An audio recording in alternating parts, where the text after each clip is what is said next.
Ẹ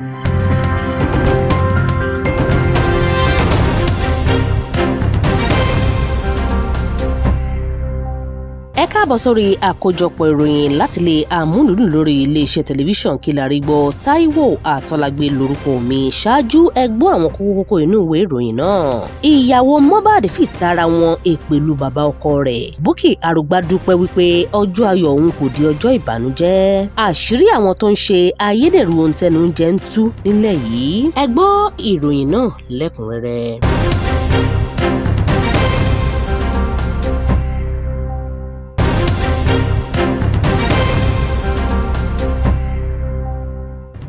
Ìkórè yẹn ò dòrí yẹn. Ṣé bẹ́ẹ̀ ni? Àwọn tí wọ́n pẹja níbi ìkórè tí wọ́n lọ́dọ̀ yìí wọ́n ṣe kórè.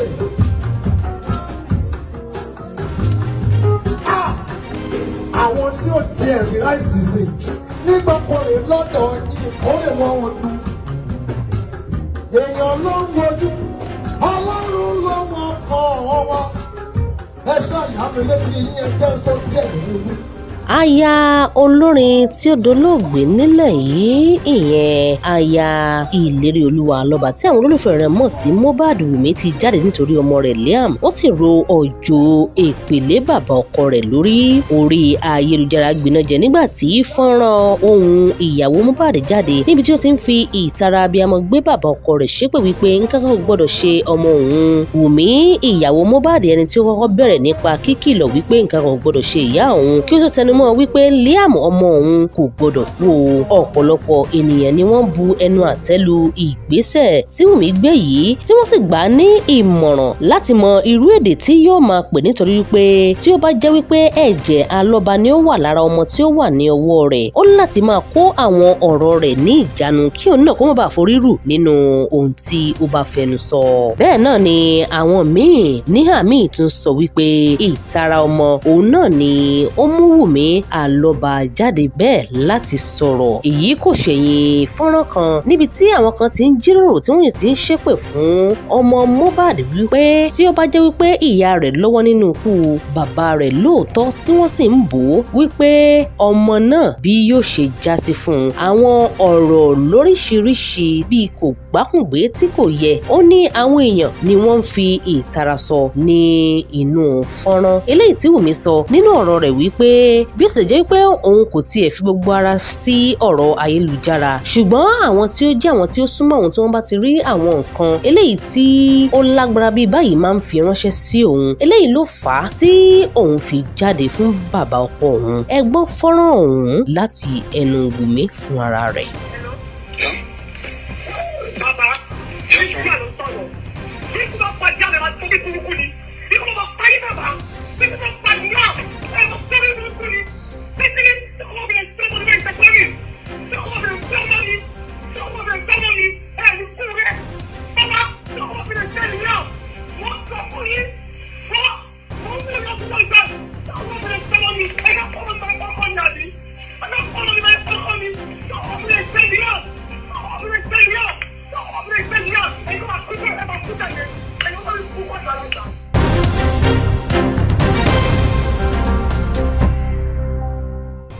Things that I thought in my head that I wanted to ask you is after Baba Ijesha was convicted, do you feel you owe Princess and others an apology for trying to discredit their position on that matter? Because it was a very, very sensitive topic, and because of who you are, do you think you owe them an apology for that?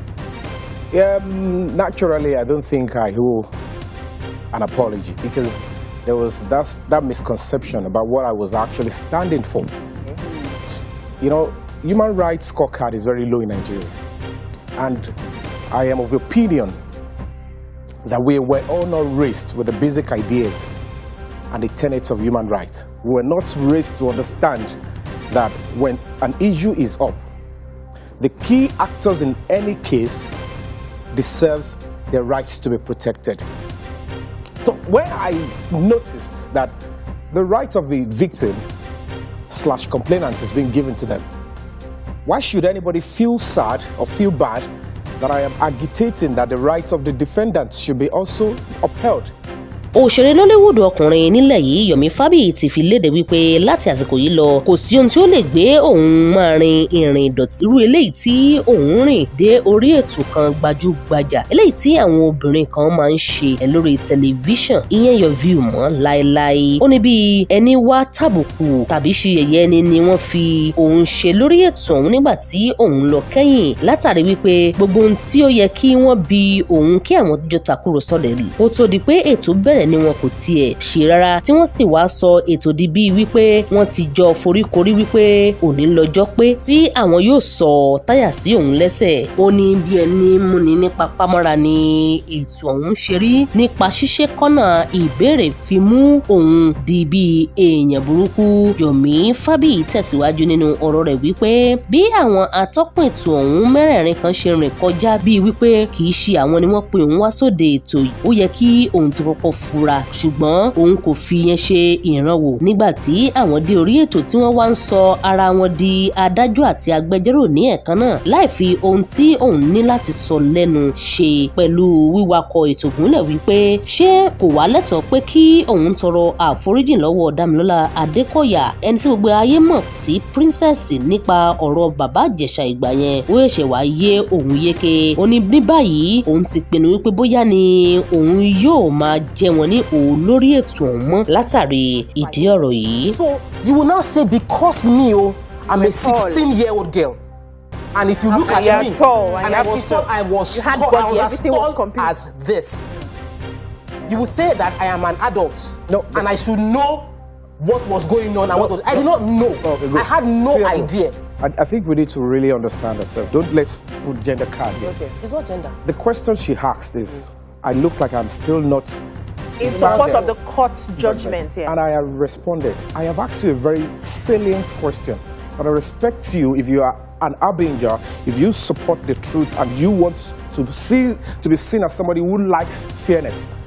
The focal point for the judgment still lies around the age. And the law stipulates that if a minor is being molested, the onus is on the court to establish the age, so that even if the defendant, the accused, does not know, ignorance is not an excuse. So what's the age now? I am asking you. You are the media. You are supposed to tell the public the truth. That's the truth they want to know, because you are the face, you are the voice of the people. The court cannot ascertain. Don't forget, the girl in question gave different ages. That is established. I'm like, why would you be giving different ages? Okay, no problem. Now, the girl in the court, throughout, the things that are needed to establish the truth and the age of the girl under the law is, number one, birth certificate. If you don't provide the birth certificate, the law says the mother or an adult who was there when the child was born should testify before the court that I was there, this is her age. That was absent. Now, medical test to prove that if those ones are not there, all this, you were all silent about it. And you're not even talking about the fact that the life of the minor, if she is 14, is in danger to gather evidence. You need to also tell me where it is in the law in this country where you should endanger the life of a minor to gather evidence. Wow. Because when we look at the old stuff, it's quite appalling. When people think, you know, can we just so that we don't.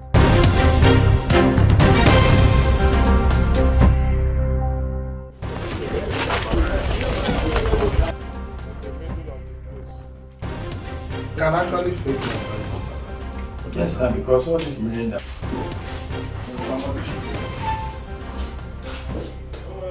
You have been mixing ice cream. No, that's because. Yeah, it's up there. Take him.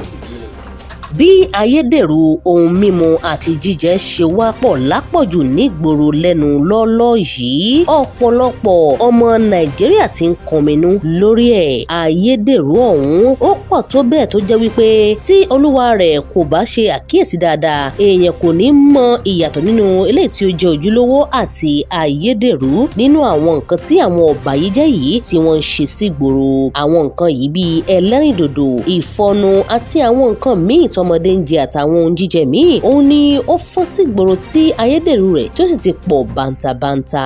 Ó wá hàn dájú wípé ohun tí ó fa àwọn àìsàn kan nílẹ̀ yìí eléyìí tí ó fọ́n ká sí ìgboro lẹ́nu ọjọ́ mẹ́ta yìí nípa àkùdé ẹ̀yà ara bíi kíndìnrín tí ó pọ̀ jù lẹ́nu ọjọ́ mẹ́ta yìí kò ṣẹ̀yìn ohun àìtọ́ tí àwọn èèyàn ń jẹ eléyìí tí ó mú àwọn àìsàn báyẹn àti àwọn àìsàn míì tí kò dára bíi jẹjẹrẹ pọ̀ sí láwùjọ nípa àwọn àṣàwọ̀ eléyìí tí ó ń wọnú ojúlówó lójoojúmọ́ nílẹ̀ yìí.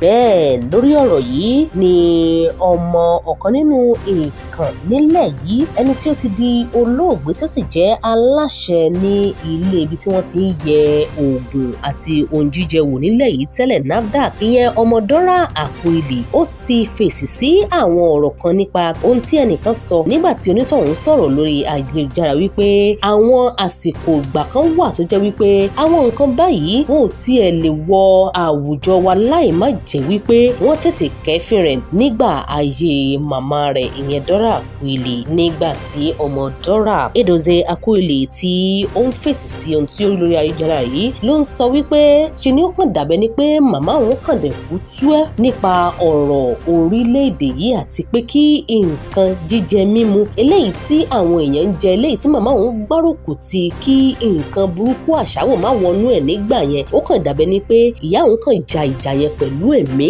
àti ìdílé rẹ̀ ló kàn fi ja ìjà yẹn ó sì kú tú ẹ bẹ́ẹ̀ nítorí pé nígbà náà lọ́hùn-ún ìyá òun ní àìsàn lára tó jẹ́ wípé ó yẹ kí ó ti lọ gba ìtọ́jú lórí àìsàn yìí ṣùgbọ́n nípa àwọn iṣẹ́ àṣefẹ́ẹ̀kúdórógbó àti wípé kò fẹ́ kí ààyè wípé kò sí níbẹ̀ àti bí iṣẹ́ ṣe kún un lọ́wọ́ nígbà náà ni ò jẹ́ kí ààyè ọ̀hún yọ fún un láti tètè mójútó àìsàn yìí kí àìsàn yìí kí ó tó tún gba ojú kejì yọ sí eléyìí tí ó wá pàpà gba ẹ̀mí rẹ̀.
láìpẹ́ yìí ni àwọn olórin ẹ̀sìn kìrìsìtẹ́nì tó fi mọ́ àwọn olólùfẹ́ àgbà olórin ẹ̀mí màmá ajínrere Bọ́lá Àrẹ tí wọ́n péjú pésẹ̀ lọ yẹ́ wọn sí fún ayẹyẹ 50 ọdún wọn lórí ìtàgé.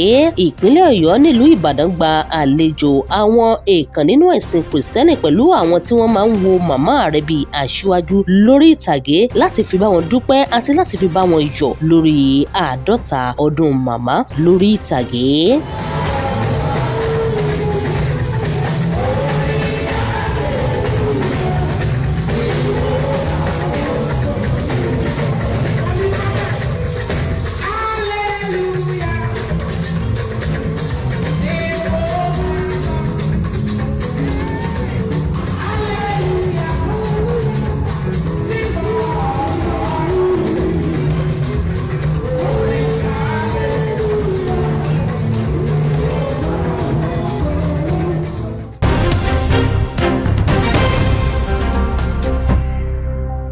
ká tó mú àkójọpọ̀ ìròyìn nílé amúlùdùn wá sópin, ẹ gbọ́ àwọn kókó inú ìròyìn náà.